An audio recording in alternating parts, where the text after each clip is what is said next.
Good morning, Director Comey. Secretary Clinton said she never sent or received any classified information over her private email. Was that true? Our investigation found that there was classified information sent. So it was not true? Right. That's what I said. Okay. Well, I'm looking for a little shorter answer so you and I are not here quite as long. Secretary Clinton said there was nothing marked classified on her emails either sent or received. Was that true? That's not true. There were a small number of portion markings on, I think, 3 of the documents. Secretary Clinton said I did not email any classified material to anyone on my email. There is no classified material. Was that true? There was classified material emailed. Secretary Clinton said she used just one device. Was that true? She used multiple devices during the 4 years of her term as Secretary of State. Secretary Clinton said all work-related emails were returned to the State Department. Was that true? No, we found work-related emails, thousands, that were not returned. Secretary Clinton said neither she nor anyone else deleted work-related emails from her personal account. Was that true?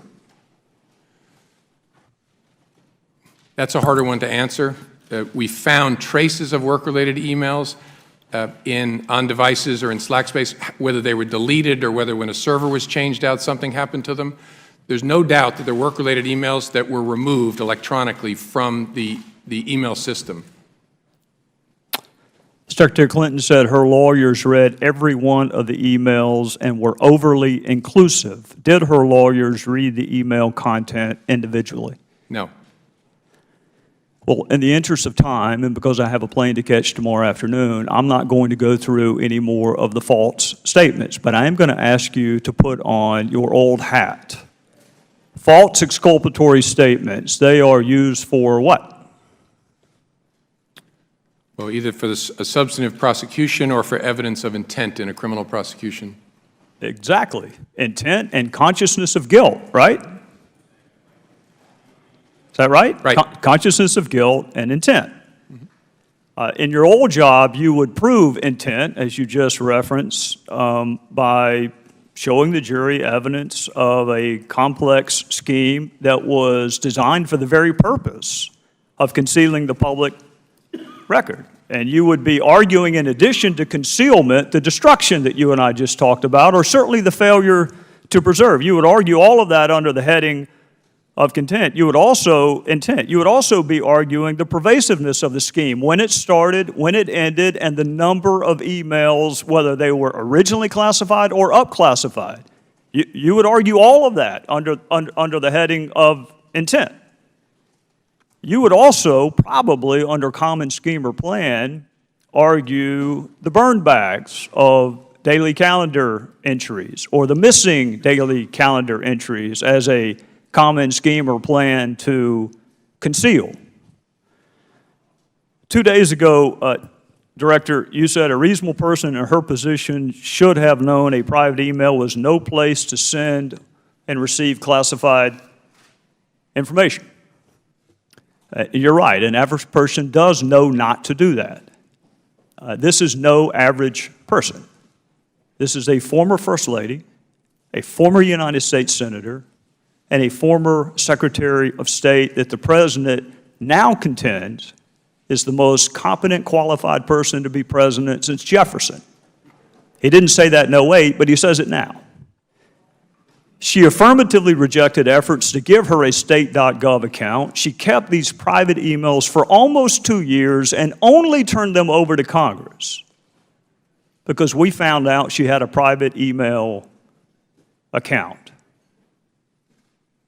So you have a rogue email system set up before she took the oath of office, thousands of what we now know to be classified emails, some of which were classified at the time. One of her more frequent email comrades was in fact hacked, and you don't know whether or not she was. And this scheme took place over a long period of time and resulted in the destruction of public records, and yet you say there is insufficient evidence of intent. You say she was extremely careless, but not intentionally so. You and I both know intent is really difficult to prove. Very rarely do defendants announce, on this date, I intend to break this criminal code section. Just to put everyone on notice, I am going to break the law on this date. It never happens that way.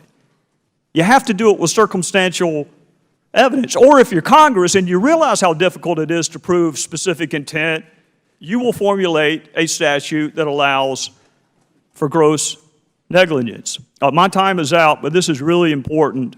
You mentioned there's no precedent for criminal prosecution. My fear is there still isn't. There's nothing to keep a future Secretary of State or President from this exact same email scheme or their staff. And my real fear is this. It's what the chairman touched upon. This double-track justice system that is rightly or wrongly perceived in this country. That if you are a private in the Army and you email yourself classified information, you will be kicked out.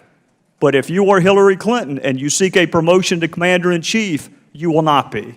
So what I hope you can do today is help the average person, the reasonable person you made reference to, the reasonable person understand why she appears to be treated differently than the rest of us would be. With that, I would yield back. We'll now recognize